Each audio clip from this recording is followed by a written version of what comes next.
kenapa dia nggak bangun.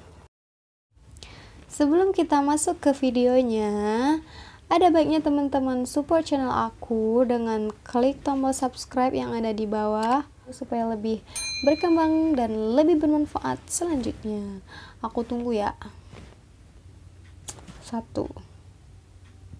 Ayo buruan. 2, 3. Thank you. Enjoy this video. Oke. Ternyata si ratu ini katanya ada ular yang menjalar ke pipinya. Pasti dingin-dingin gitu nggak sih? Udah ada yang pernah nggak sih? Yang kalau ular-ular yang di tempat wisata itu kan ada yang ditawari buat digendong, di apa-apain segala macam. Teman-teman udah pernah nggak sih dicium-cium ular gitu? Aku punya kebiasaan jelek, suka pakai earphone kalau lagi tidur.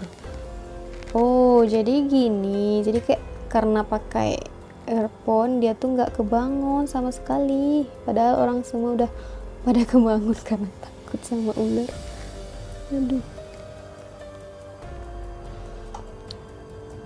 Jadi aku kebangun sendiri, terus lihat kaca deket TV, kok ada bayang-bayang banyak banget gitu orang lagi berdiri. Aku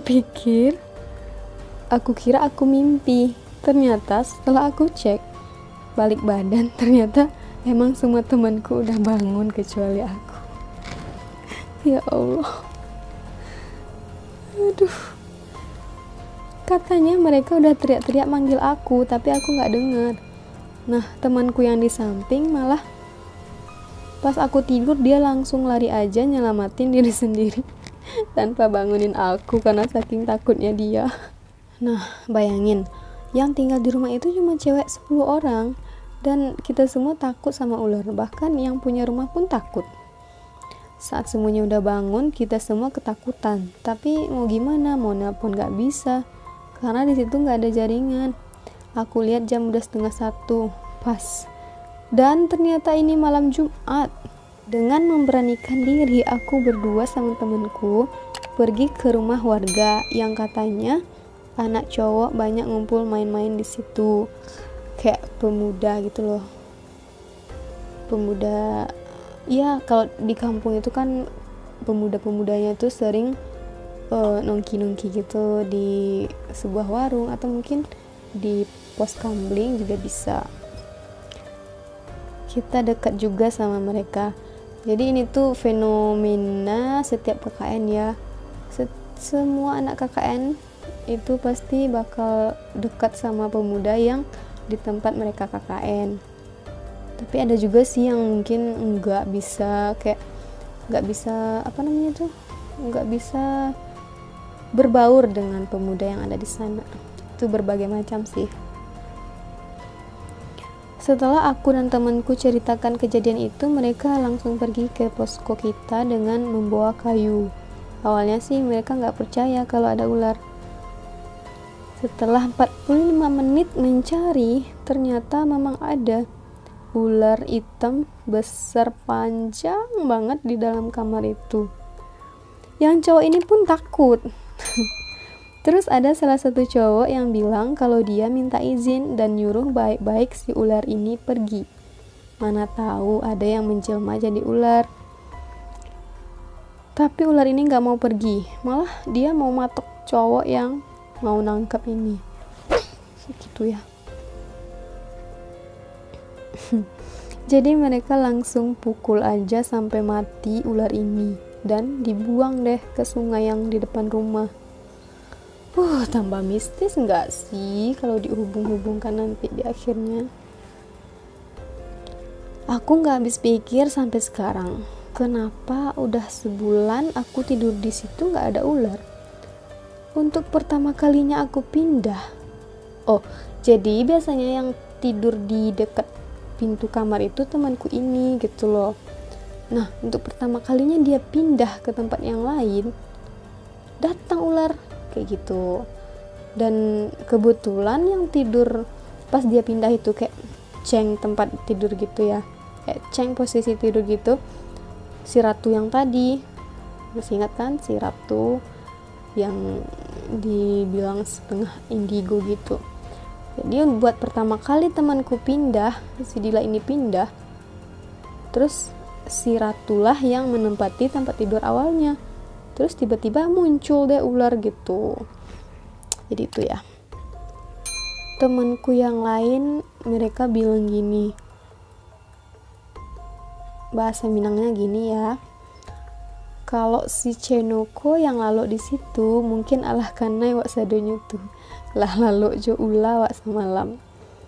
Kayak artinya kalau si Dila ini yang tidur di situ semalam, mungkin kita semua udah kena, malah mungkin udah tidur bareng sama ular buat semalam. Kebayang gak sih?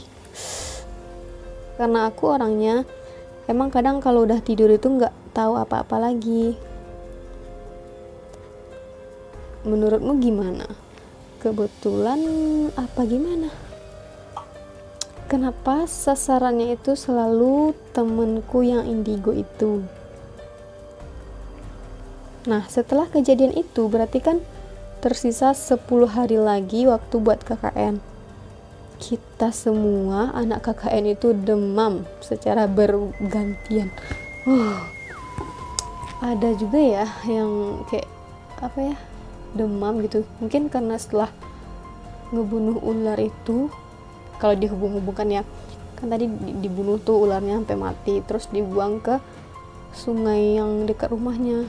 Nah, sisa 10 hari jelang habisnya masa KKN, mereka demam secara bergantian. Otomatis pas dong harinya, 1 hari buat 1 orang, kan mereka bersepuluh. Oke, kita lanjut ya. Nah, setelah kejadian itu berarti kan sisanya 10 hari lagi buat KKN. Kita semua anak KKN itu demam secara bergantian, kecuali ada 1 cewek yang gak pernah demam selama KKN itu. Ada ya yang gak kena gitu. Dan ternyata, oke, ini jawaban dari misteri-misteri yang udah mereka lalui sebelum-sebelumnya ya. Setelah kita cerita-cerita sama pemilik rumah, katanya beliau memang jarang menempati rumah itu karena beliau lebih suka tinggal di rumahnya yang satu lagi. Oh, berarti ibu tuh punya 2 rumah ya teman-teman.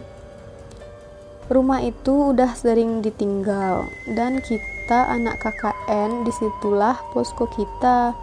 Rumah ini di tengah sawah, di tepi sungai, dan ada jembatannya.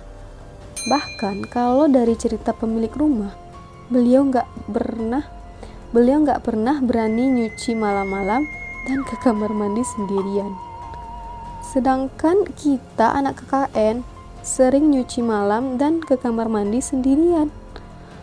Oh, teman-teman tipe yang mana sih? Penakut apa enggak? Kalau ke kamar mandi itu maunya ditemenin, maunya ada yang nemenin terus, atau berani pergi sendiri ke WC. Terus kalau teman-teman masih punya kebiasaan gak sih nyuci malam-malam gitu? Kalau di tempat aku sih nyuci malam-malam itu kayak dilarang gitu. Mungkin kenapa dilarangnya itu kita bisa ngambil beberapa alasan sih. Karena malam kan nanti kedinginan, itu salah satunya. Terus bahan pakaiannya itu nanti jadi rusak, kayak gitu sih kalau emakku yang bilang di rumah. Jadi nggak boleh nyuci malam-malam. Kalau di tempat teman-teman gimana? Boleh nggak? Ada larangan nggak sih buat nggak boleh gitu nyuci malam-malam? Terus ya pokoknya ada pantangan-pantangan lain gitu yang mungkin terbilang mistis alasannya seperti itu.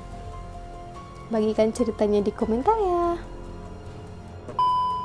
Oke, jadi itulah dua buah cerita dari teman aku yang namanya sama-sama Dila. Pokoknya video yang pertama ini yang bertemakan pengalaman KKN itu spesial banget. Temanya sama-sama horor. Terus yang ngasih cerita pun sama. Mungkin kisah mereka itu ditakdirkan sama ya, sama-sama mempunyai pengalaman yang horor selama KKN. Terima kasih udah nonton video ini sampai habis. Jangan lupa like video ini kalau teman-teman suka, dan biar aku lebih semangat lagi bikin video untuk teman-teman. Nantikan pengalaman-pengalaman tentang KKN, kuliah kerja nyata, atau kalau kami sih nyebutnya keliling-keliling nagari gitu. Tunggu ya cerita selanjutnya yang lebih, pokoknya yang lebih bikin penasaran lah pokoknya. Tungguin ya. Assalamualaikum warahmatullahi wabarakatuh.